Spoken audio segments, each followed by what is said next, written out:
Green Lantern vs. Aliens. Comic explored. Well, it's only fair for DC Comics' longest-lasting set of characters, we are particularly stressing on the Green Lanterns here, to cross paths with the science fiction franchise staples such as the dreaded Xenomorphs. So naturally, when writer Ron Mars and illustrator trio Rick Leonardi, Mike Perkins, and Dwayne Turner came up with an intercompany crossover miniseries consisting of 4 exciting issues, the showdown was bound to be an exciting one. In today's video, we will be doing an in-depth exploration of the comic book series that is co-published by DC Comics and Dark Horse Comics. You ready? Let's dive in. But before we go into our explanation, we have a very small request from you. If you like our content, please support us by subscribing to the channel. This is a small click for you, but for us, it means a whole heck of a lot. So thank you, and let's begin. Green Lantern vs. Aliens. Issue 1, The Bringer of Death. Chapter 1 begins in some kind of dark cavern, one that's made out of the skeletons of animals and some tube-like metal structures. There are a bunch of ellipsoidal leathery eggs, each of them with a 4-lobed opening at the top placed on the ground. One of them happens to be split open, and there is a corpse of a facehugger laying beside it. Well, of course, it is the hive of the Xenomorphs. Soon a Green Lantern ring is discovered on the ground, above which happens to be Baron Char partially cocooned.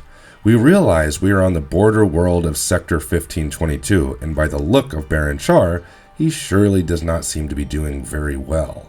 It becomes pretty evident that it is his power ring which is lying below, and like it or not, even a powerful Green Lantern without his power ring is nothing but a host for the alien. All of a sudden, Baron Char starts grunting, which soon escalates into screaming, and we see his chest getting swelled up. A chest burster is seen violently emerging out of him. The readers are next brought back to Earth, and we see a bunch of masked thugs with weapons attempting to rob a bank.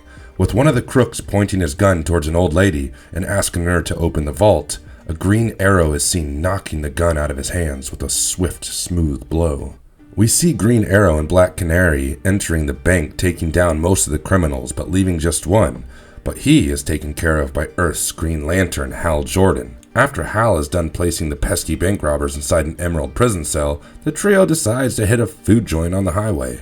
However, their plans are stalled when Hal is summoned by the Guardians of the Universe, alerted of a crisis situation and told to meet the other members of the Green Lantern Corps on the planet Tirama in Sector 1522. Hal leaves right away for Tirama, where he is met up with 5 other Green Lantern members: Kilowog, Katma, Tui, Tomar-Ra, Salak, and Green Man.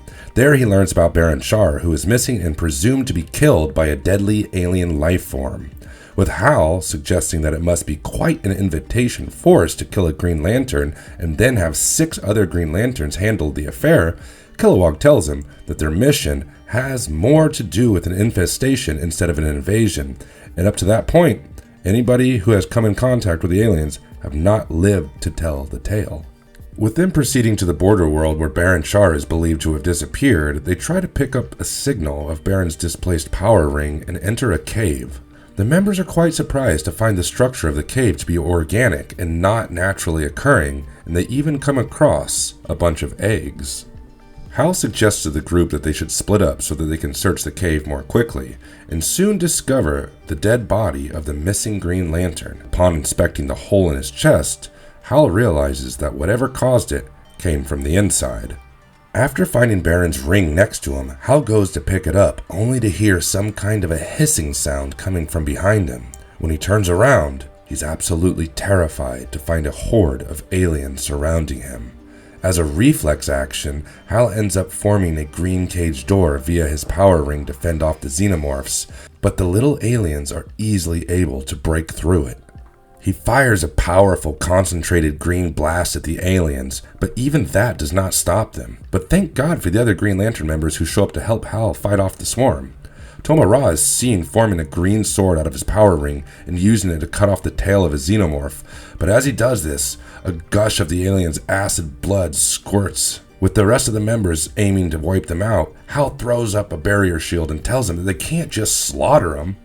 He states that they are deadly and not intelligent, while further comparing them to sharks and calling them instinctual. Hal says that the Guardians sent by the Green Lanterns are there to be saviors and not exterminators, and that the Xenomorphs don't really stand a chance against their power rings.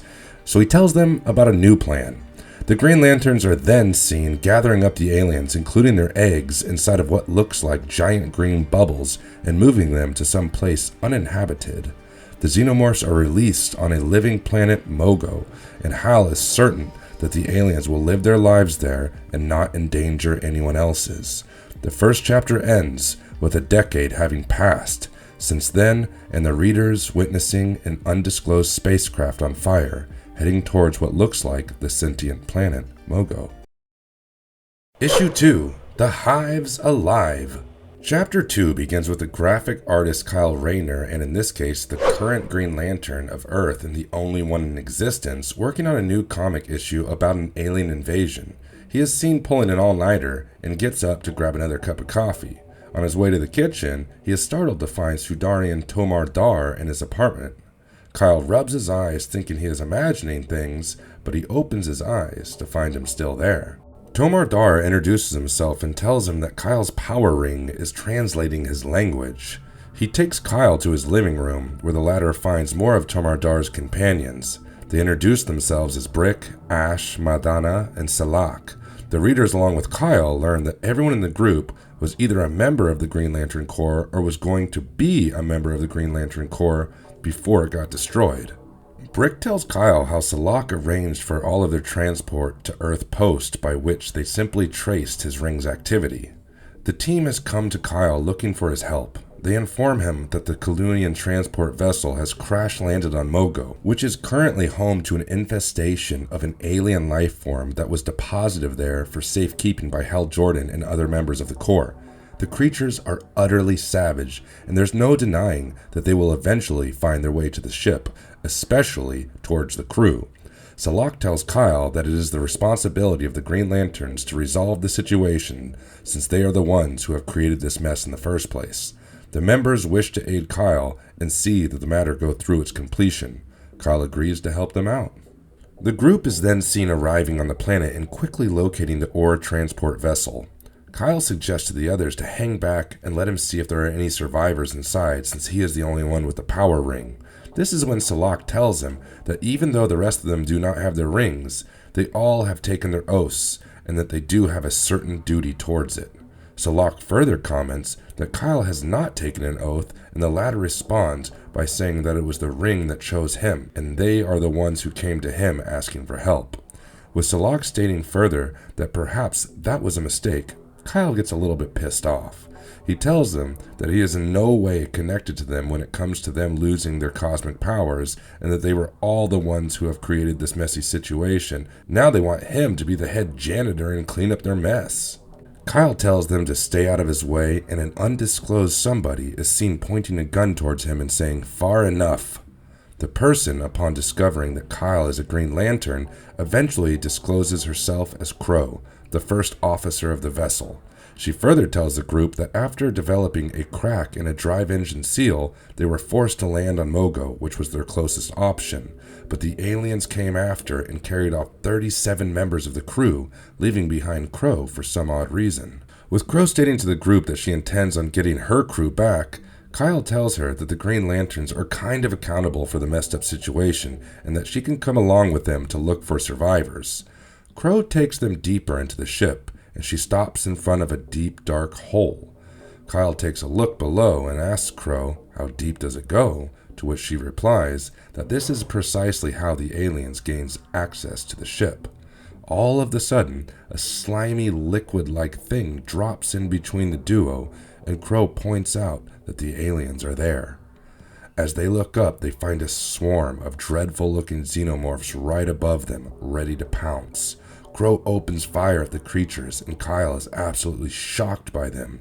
While he is seen trying his very best to keep the other members safe, the xenomorphs end up taking most of Kyle's companions away.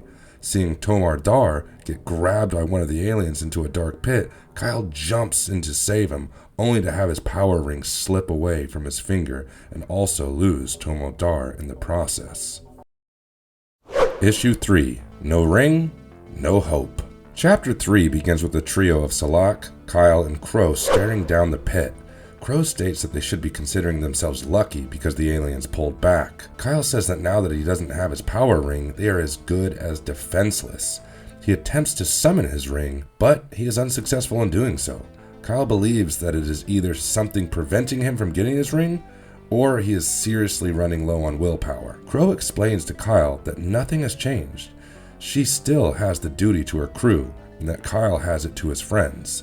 She even hands him a weapon, which has Kyle telling her that he is not a lethal weapon sort of guy, and that he has never even touched a real gun in his life. Crow gives Kyle a quick lesson and also demonstrates to him how to use a firearm. The trio is next seen roping themselves up.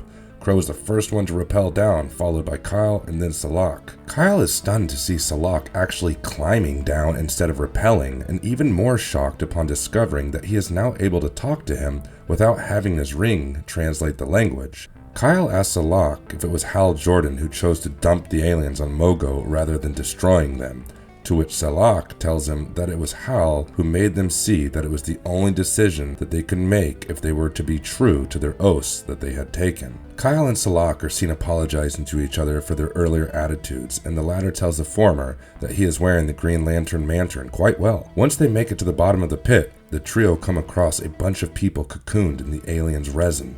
Surprisingly, they are unfamiliar faces, not from Crow's crew, or Kyle's for that matter.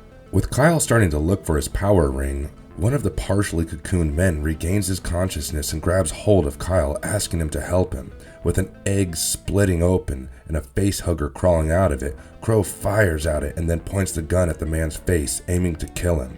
Kyle stops her from doing so, but she tells him that the man has got one of those things inside of him, and sooner or later, he's going to be dead anyway. This is when Salak tells the duo that they are about to join the man and points towards a horde of Xenomorphs hissing and leaping towards them. Crow and Salak start firing at the creatures. Kyle is absolutely frozen to witness the sheer ferocity of these creatures and pulls the trigger at the very last second when a Xenomorph plunges at him.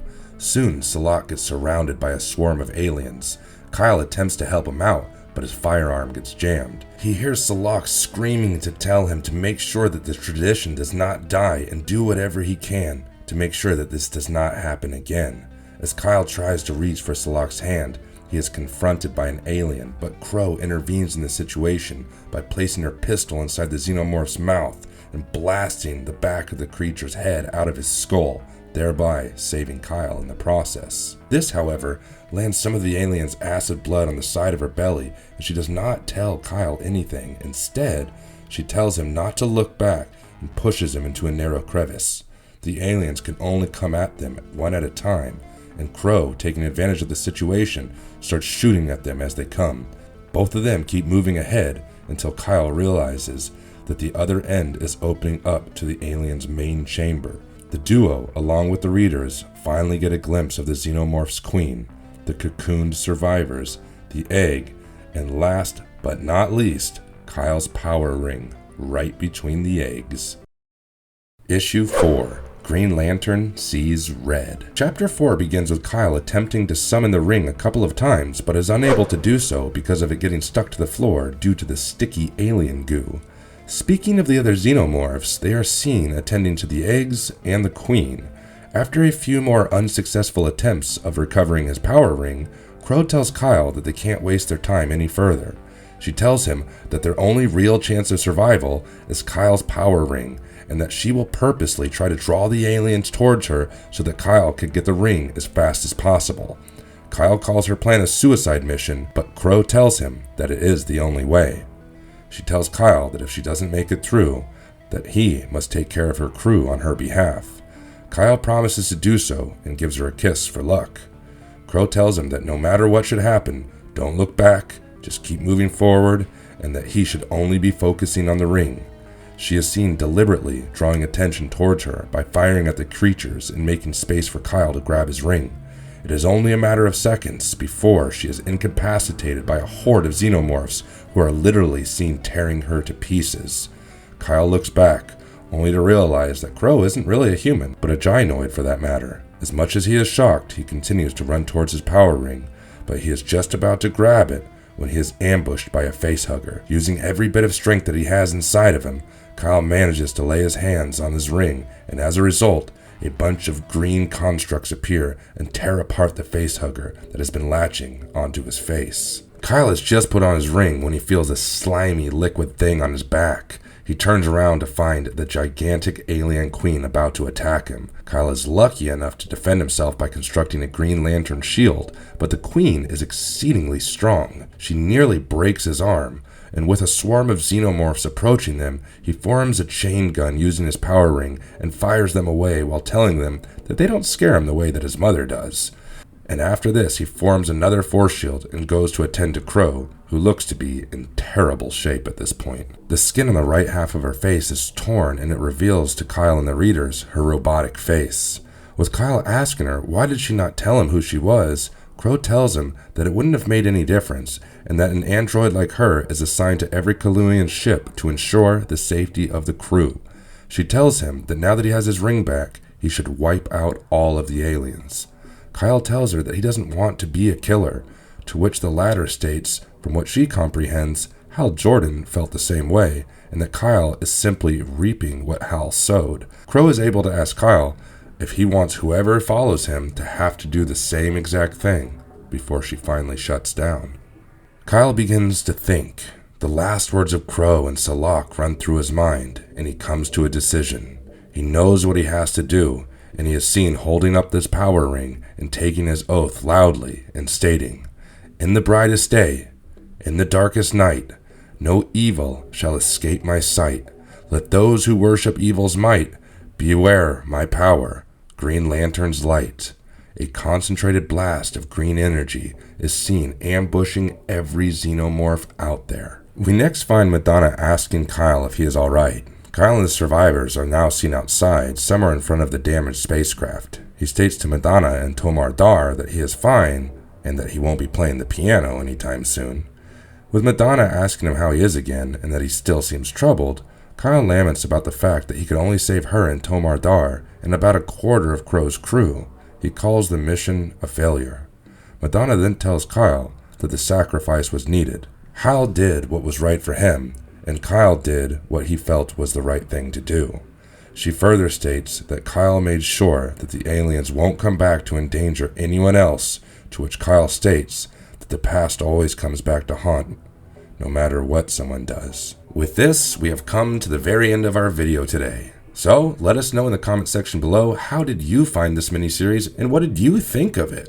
Also, stay tuned with us for more interesting content on crossover comics. And if you liked our content, please don't forget to subscribe to our channel if you haven't already. And in the meantime, have a good one, and be safe, and we shall see you next time. Thank you, everybody.